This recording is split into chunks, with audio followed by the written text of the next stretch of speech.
Fala pessoal, tudo bem com vocês? Estou gravando esse vídeo para falar sobre as possibilidades da gaita cromática. E essas possibilidades eu vou fazer um pequeno parâmetro, digamos assim, com os três elementos básicos da música, né? Os três elementos básicos musicais. Por que eu chamo de três elementos básicos, por exemplo? Porque a música ela não se resume somente a isso, né? Mas isso não vem ao caso aqui nesse vídeo, essa discussão. Quais seriam esses três elementos básicos da música? Harmonia, melodia e ritmo.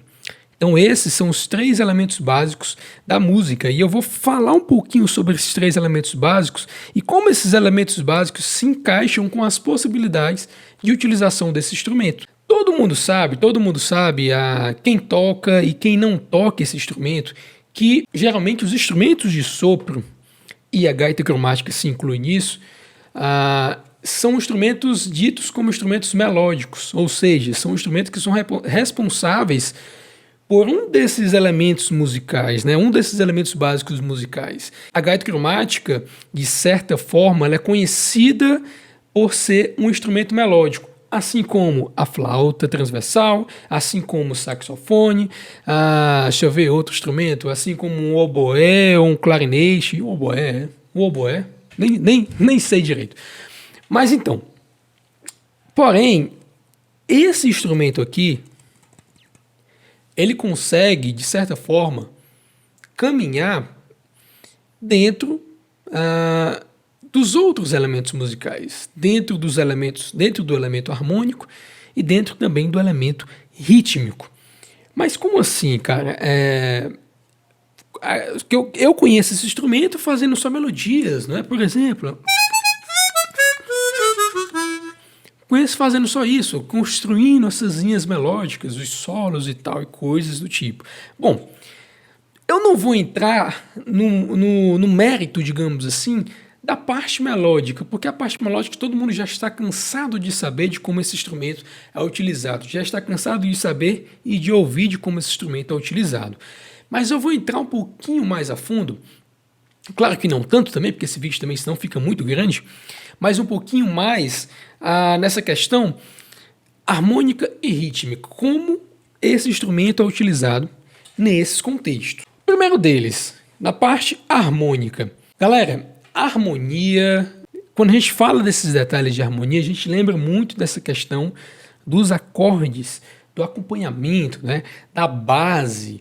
E essas são as palavrinhas que genericamente são utilizadas dentro desse contexto quando a gente fala de harmonia, né, ou elementos harmônicos. Nós falamos de estudos, intervalos e coisas desse tipo. Acordes. Será que dá para fazer isso na gaita cromática? Intervalos, diversos tipos de intervalos. Será que dá para fazer isso também na gaita cromática? Deixa eu ver o que mais. Acho que foi só esses dois pontos, né? Sim, tudo isso dá para fazer na gaita cromática, porém, vale ressaltar isso, que nem todos.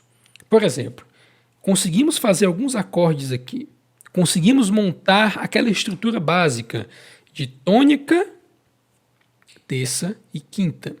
Conseguimos montar essa estrutura básica de um acorde, tônica, terça e quinta.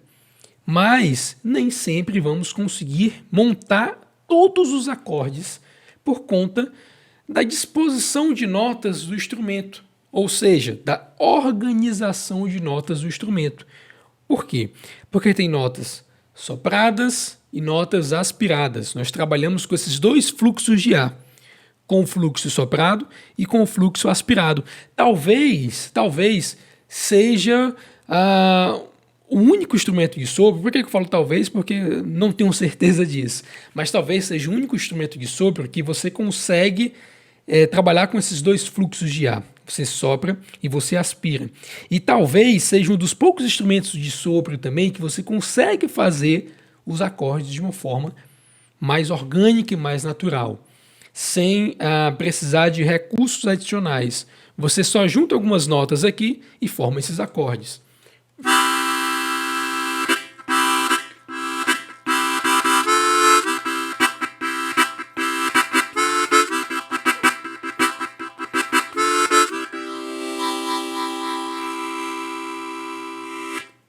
Então, Basicamente isso. Você junta essas notas e consegue formar esses acordes.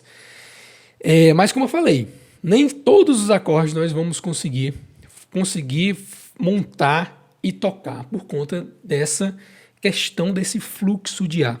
Então tem notas, por exemplo, digamos que né, a formação básica, tônica, terça e quinta.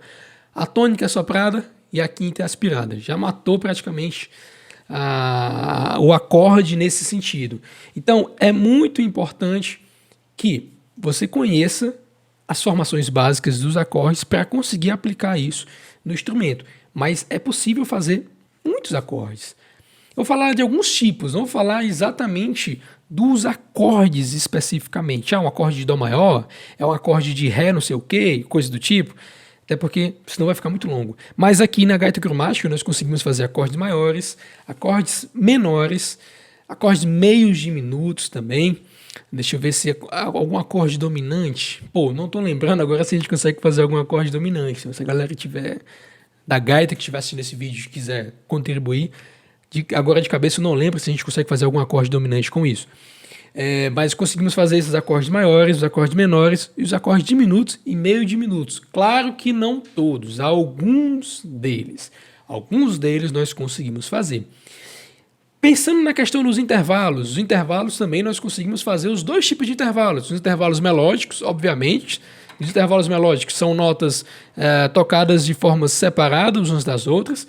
E também conseguimos fazer os intervalos harmônicos, que são os intervalos tocados juntinhos. Então nós conseguimos fazer esses intervalos também no instrumento.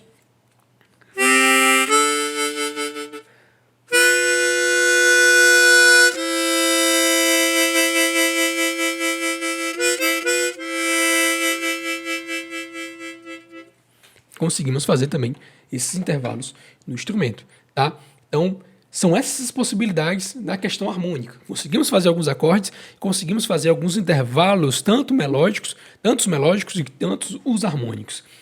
Na questão rítmica, esse instrumento ele te possibilita muito trabalho nessa questão rítmica. E um gaitista que faz isso super bem é um cara chamado Jefferson Gonçalves. Ele toca praticamente a maior parte das suas músicas na gaita diatônica, mas ele utiliza muitos elementos rítmicos na sua sonoridade. E ele faz isso muito bem, muito bem. E para você conseguir aplicar esses elementos rítmicos na sua gaita, você precisa dominar algumas técnicas. E principalmente as técnicas de embocadura de língua ou bloqueio de língua. Inclusive, para você conseguir fazer até alguns intervalos harmônicos também, você precisa dominar um pouquinho dessa técnica. Essas técnicas de bloqueio de língua, ou seja, você utiliza a língua para bloquear alguns orifícios e tocar outros orifícios que não estejam bloqueados. Mas nós conseguimos utilizar, trazendo agora para a parte rítmica, nós conseguimos utilizar muito bem essa questão do bloqueio de língua, essa questão da embocadura que trabalha mesmo com essa utilização da língua, nós conseguimos utilizar muito bem também nessa parte rítmica. Então, quando a gente junta essas duas coisas, parte rítmica e parte harmônica, a gente meio que tem algo parecido com a questão do acompanhamento.